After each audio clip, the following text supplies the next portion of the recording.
Hello friends, आज की इस वीडियो में मैं बात करने वाला हूं कि दोस्तों अगर आप लोग भी फ़ोन पे, गूगल पे या यूपीआई के थ्रू पैसे ट्रांसफ़र करते हैं या आप लोग पैसे लेते हैं तो इसके ऊपर कुछ रूल्स एंड नियम हैं जो कि दोस्तों आप लोग को मालूम होना चाहिए। अगर दोस्तों इसके रिगार्डिंग आप लोग काम नहीं करते हैं तो इससे क्या होगा कि आपके घर भी इनकम टैक्स का नोटिस आ सकता है। अब देखिए, इनकम टैक्स का नोटिस क्यों आ जाता है? हो सकता है आपके पास कोई शॉप हो, दुकान हो, या कोई दोस्तों हो सकता है छोटी मोटी यहाँ पे बिजनेस हो, तो इसके थ्रू आप लोग क्या करते हैं कि यहाँ पे सेविंग अकाउंट का जो यहाँ पे यूज कर लेते हैं। सेविंग अकाउंट जैसे ही यूज करते हैं तो इसके बाद क्या होता है कि आप लोग के पास यहाँ पे जो है इनकम टैक्स का नोटिस आ जाता है। तो आज की इस वीडियो में आप लोग को कंप्लीट प्रोसेस यही बताऊंगा कि इनकम टैक्स का नोटिस क्यों आता है और कितने ट्रांजैक्शन पे आता है, आखिर इस प्रकार का प्रॉब्लम लोगों को क्यों झेलना पड़ रहा है। देखिए, इसका सोल्यूशन क्या है ये भी मैं अभी आप लोगों को बताऊंगा। तो अभी वीडियो को अभी से ही लाइक कर दिए। देखिए दोस्तों, सबसे पहले मैं आप लोगों को बता दूं, इनकम टैक्स का नोटिस जो आता है वो नोटिस इस वजह से आता है कि हम लोग के ट्रांजैक्शन की वजह से। अब देखिए, आपके पास सेविंग अकाउंट होगा तो सेविंग अकाउंट के थ्रू अगर आप लोग पैसे अगर लेना चाहते हैं अपने अकाउंट में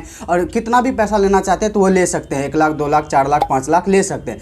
लेकिन जब आप ट्रांसफर करते हैं किसी को भी पैसे ऑनलाइन तरीके से, गूगल पे, फोन पे या यूपीआई के थ्रू, तो इससे ओनली वन आप एक दिन में मिनिमम जो है, मैक्सिमम की बात की जाए तो मैक्सिमम आप लोग यहाँ पे जो है 1 लाख रुपए तक ट्रांजैक्शन कर सकते हैं। तो अगर 1 लाख एक दिन में कर सकते हैं तो 10 दिन में 10 लाख रुपए आपका पूरा हो जा रहा है अगर इस तरह से करते हैं सेविंग अकाउंट से। तो अगर मान लीजिए दोस्तों आपका कोई शॉप है, एक दिन में आप लोग के पास कोई भी आता है, अब आपको पैसे सेंड करते हैं, कोई सामान ले रहा है, कुछ भी ले रहा है, तो उसके ऊपर कोई भी लिमिट नहीं है। वो आपको 2 लाख, 1 लाख, मान लीजिए आपके पास 10 ग्राहक आ गए या 10 कस्टमर आ गए, तो आपको जो है एक एक आदमी ने भी अगर 50-50 रुपये सेंड किया और 10 आदमी ने सेंड किया तो यहाँ पे जो है आप लोग को यहाँ पे जो है अगर 10 आदमी ने सेंड किया तो यहाँ पे बहुत सारा पैसा हो जाता है। तो इस तरह से देखिए, यहाँ पे अगर इसका मान लीजिए अगर आपको एक दिन में 10,000 रुपये आपके अकाउंट में डालने हैं तो 10 दिन में, 30 दिन में, यानी कि मंथली में, एक मंथ में आपके पास आ गया 3 लाख रुपये आपके अकाउंट में।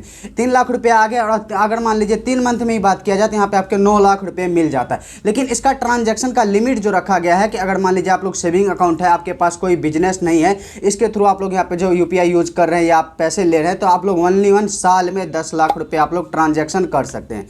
इस तरह से यहाँ पे मान लीजिए, यहाँ पे इसका अगर निचोड़ बात की जाए तो आप लोग किसी को भी पैसे अगर सेंड करते हैं तो अगर 1 साल के अंदर की अगर पूरी ट्रांजैक्शन की बात की जाए तो 10 लाख से अधिक नहीं कर सकते। अब अगर आप लोग 10 लाख से अधिक नहीं कर सकते तो इसके लिए करना क्या होगा? तो इसके लिए आप लोग के पास यहाँ पे जो है करंट अकाउंट होना चाहिए। देखिए, करंट अकाउंट जो होता है दोस्तों वो बिजनेस पर्पस के लिए होता है। अगर आप लोग कोई बिजनेस कर रहे हैं तो करंट अकाउंट के थ्रू आप लोग किसी को पैसे सेंड करते हैं या पैसे लेन देन कर रहे हैं। अब देखिए, पैसे लेने की बात आती है तो अब अगर आप कहीं से पैसे ले रहे हैं तो आप लोग 10 लाख रुपए से ज़्यादा अगर लेते हैं तो ले सकते हैं। लेकिन अगर सेंड कर रहे हैं 10 लाख रुपए से अधिक तो उसके ऊपर आप लोग इनकम टैक्स के ऊपर के तहत आप लोग को जो है इनकम टैक्स की तरफ से आपको नोटिस आ सकता है। तो ये बात तो आपका कन्फ्यूजन हो गया। तो अब इससे हम इस परेशानी से हम लोग बच कैसे सकते हैं? देखिए, इससे बचने के लिए आप लोग को बस यहाँ पे एक ही सोल्यूशन है कि आप लोग को यहाँ पे करंट अकाउंट खुलवाना होगा। करंट अकाउंट जो खुलवाते हैं तो उससे क्या होता है कि आप लोग का जो यहाँ पे पता चलता है कि बिजनेस पर्पस के लिए वहाँ पे मांगा जाता है, आप किस बिजनेस के लिए खुलवा रहे हैं या क्यों खुलवा रहे हैं। तो इसके तहत यहाँ पे आप लोग का थोड़ा सा कंफ्यूजन दूर हो जाएगा। अगर देखिए, इसके बावजूद भी अगर आप 10 लाख से अधिक का ट्रांजैक्शन कर रहे हैं तो आप लोग को यहाँ पे जो है ITR फिल करना होगा।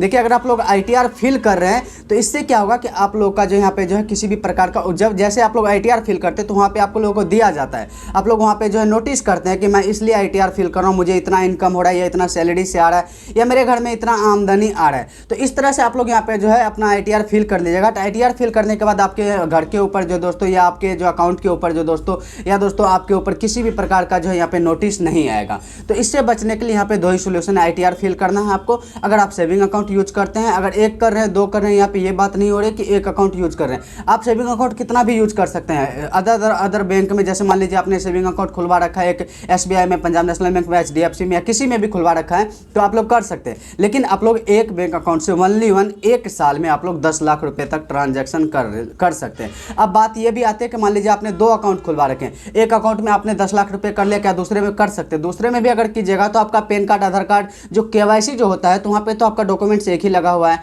तो वहाँ इसके थ्रू आप लोग यहाँ पे पकड़ा जाते हैं और इसके बाद क्या होगा कि आपके ऊपर कार्रवाई की जाएगा। कार्रवाई करने के बाद आपके ऊपर पेनल्टी लग सकता है। तो इससे बचने के लिए आप लोग को ITR फिल करना है, सेविंग अकाउंट छोड़ करके करंट अकाउंट खुलवाना है और वहाँ पे आपको डालना है जो भी आपका रीजन, यानी कि आपको बताना है कि मैं इस पर्पस के लिए यहाँ पे जो अपना पैसे यूज करता हूँ। तो इस तरह से आज का कन्फ्यूजन आप लोग का दूर होगा। अगर अभी भी आपके मन में कोई भी कन्फ्यूजन हो तो आप लोग कमेंट करके पूछ सकते हैं। वीडियो अच्छा लगा वीडियो को लाइक एंड चैनल सब्सक्राइब कर लीजिएगा इसी तरह के लेटेस्ट अपडेट पाने के लिए। चलिए मिलते हैं किसी नेक्स्ट वीडियो में नेक्स्ट टॉपिक के साथ।